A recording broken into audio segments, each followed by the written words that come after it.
to this day, we look out here and it's not real. The water just rose. I don't know, maybe about this much water on top of it. See where the grass is at? Right there.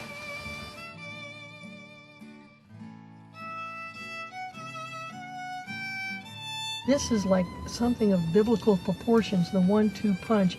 And that Katrina was a take the roofs off hurricane.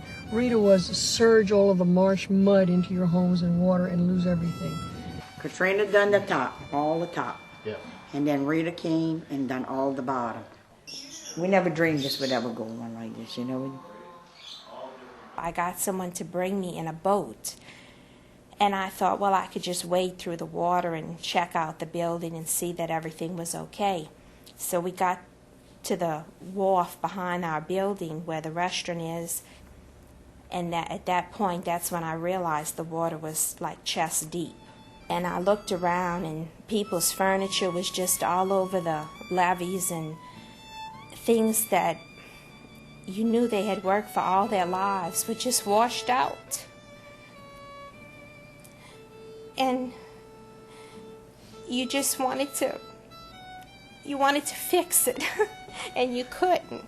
So we got back on the boat, and I went home. And I just thought, we'll never get our community back again.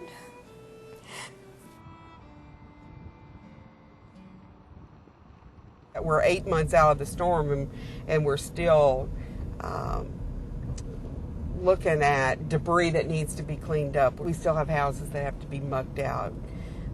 We still have people who are waiting on insurance and other payments to make major decisions about whether or not they're going to even be able to build back. We used to pull them up on there. That was your lift area? They'd pull them up out of there out of the water? Pull them up out of there. This one had an electric motor in it. It had water they got in there. Will I be able to salvage it? I don't know.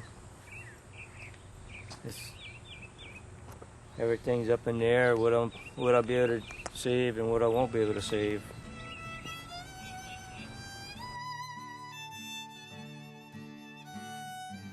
Well, you wake up every day during the day, you get to thinking about stuff that you had that is gone. I mean, stuff you can't replace.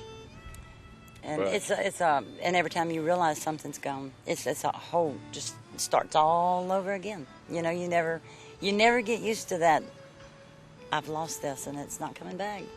It's been so rough, and I'm a single person living by myself. I can't haul out the furniture. I can't pull the carpet out, you know, and the smell is awful.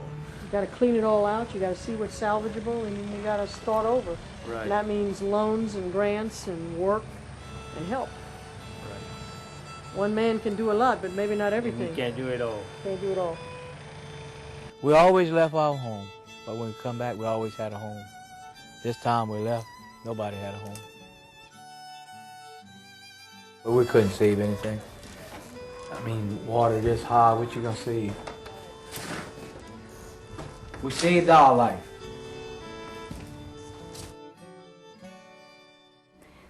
There were other families in my neighborhood who received significant damage, and it was just good to see everybody getting out, helping each other, cut down trees, clear off debris.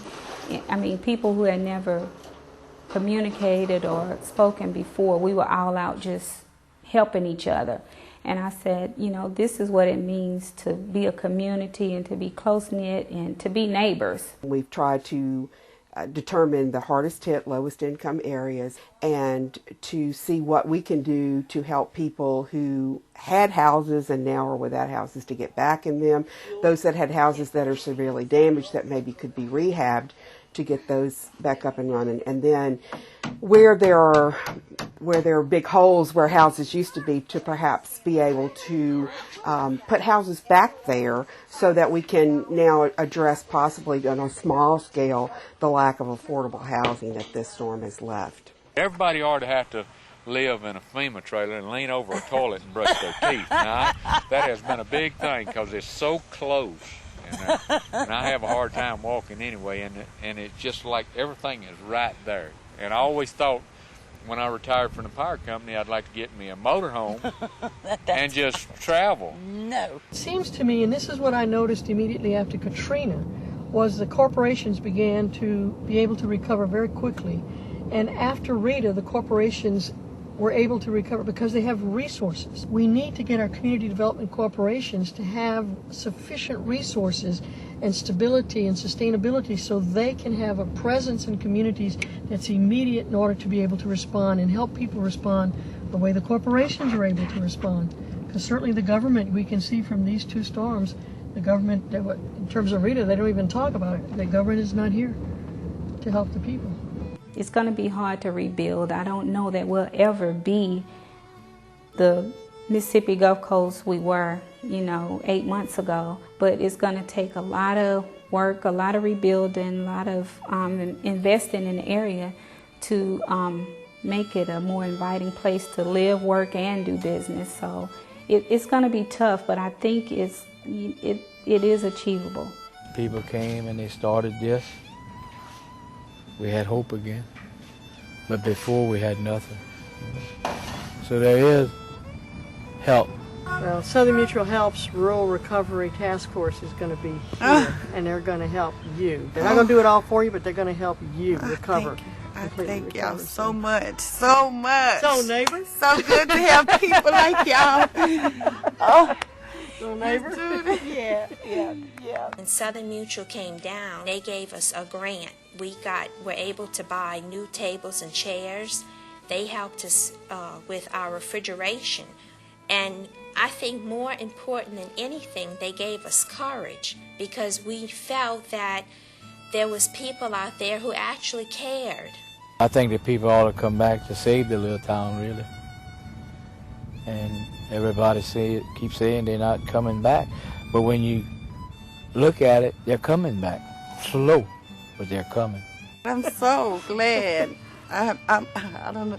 This is going to be a good day for me. Okay. I know the better is coming. The better is coming. Yes, ma'am. The better is coming.